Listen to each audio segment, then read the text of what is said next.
கிட்டத்தட்ட 1,00,000 மக்கள் தினந்தோறும் கலைஞர் நூற்றாண்டு பேருந்து முனையத்தில் மக்களுடைய பயன்பாடு இருக்கும் என்று கணக்கிடப்பட்டிருக்கின்றது.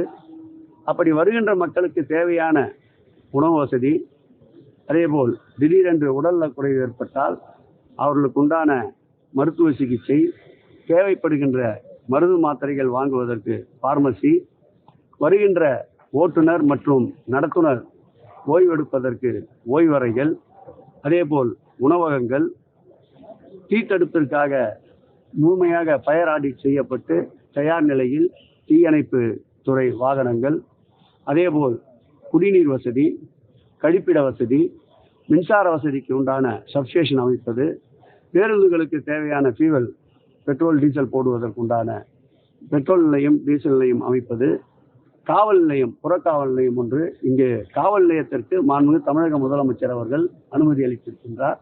ஆகவே நிரந்தரமாக காவல் நிலையமும் செயல்படுவதற்குண்டான பணிகளும் நடைபெற இருக்கின்றன.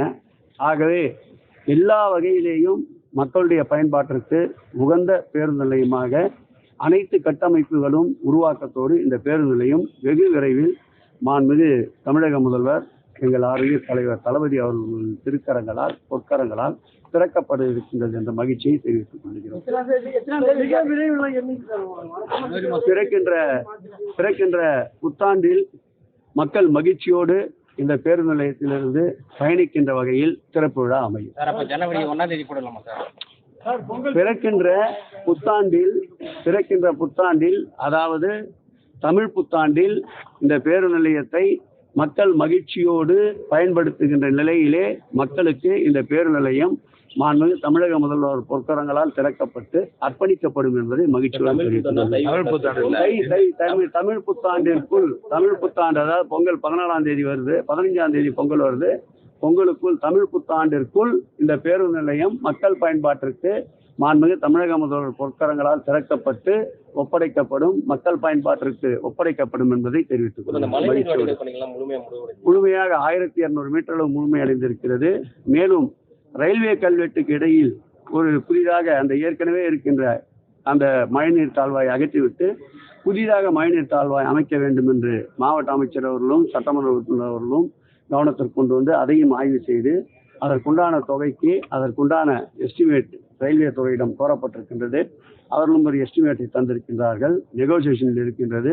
அந்த பணியும் வருங்காலத்தில் தண்ணீர் தேங்காமல் இருப்பதற்காக அந்த பணியும் ஒரு 12-13 கோடி ரூபாய் செலவில் அமைக்கப்பட இருக்கின்றது என்பதை தெரிவித்துக் கொள்கிறோம். அதேபோல் ரயில் நிலையம், ஸ்கைவார் போன்ற பணிகளுக்கும் திட்டமிட்டிருக்கின்றோம். இது பேருந்து நிலையம் திறந்தோம் முடித்தோம் என்று இல்லாமல் தொடர்ந்து இந்த பேருந்து நிலையத்திற்கு வருகின்ற மக்களுக்கு தேவையான எதிர்காலத்தில் தேவைப்படுகின்ற அனைத்து கட்டமைப்பு வசதிகளையும் தொடர் நடவடிக்கையாக ஏற்படுத்த இருக்கின்றோம். இவ்வளவு பணிச்சுமை வந்ததற்கு காரணம் இந்த பேருந்து நிலையம் வடிவமைக்கப்பட்ட போது கடந்த ஆட்சி காலத்தில் திட்டமிடல் இல்லாததால் தான் புதிதாக பொறுப்பேற்ற அரசு அனைத்து வகையிலேயும் இதற்கு தேவையான கட்டமைப்புகளை புதிதாக உருவாக்குவது, அதேபோல் இயற்கையில் ஏற்பட்ட இயற்கை சீற்றம், பெருவெள்ளம், நோய் தொற்று, கொரோனா போன்ற இந்த சூழ்நிலைகளால் காலதாமதம் ஏற்பட்டது. தற்போது இது அனைத்தையும் சவாலாக எடுத்துக்கொண்டு பணிகள் நிறைவேற்றப்பட்டிருக்கின்றன. வெகு விரைவில் தமிழ் புத்தாண்டில் மகிழ்ச்சியோடு இந்த பேருந்து நிலையம் மக்கள் பயன்படுத்துவார்கள் என்பதை தெரிவித்துக் கொள்கிறேன். பாதகம் செய்பவரை கண்டால் நாம் பயங்கொள்ளலாகாது பாப்பா, மோதி மிதித்து விடு பாப்பா, அவர் முகத்தில் உமிழ்ந்து விடு பாப்பா. அண்மை செய்திகளை உடனுக்குடன் தெரிந்து கொள்ள இணைந்திருங்கள் இயம்நாடு தொலைக்காட்சியுடன்.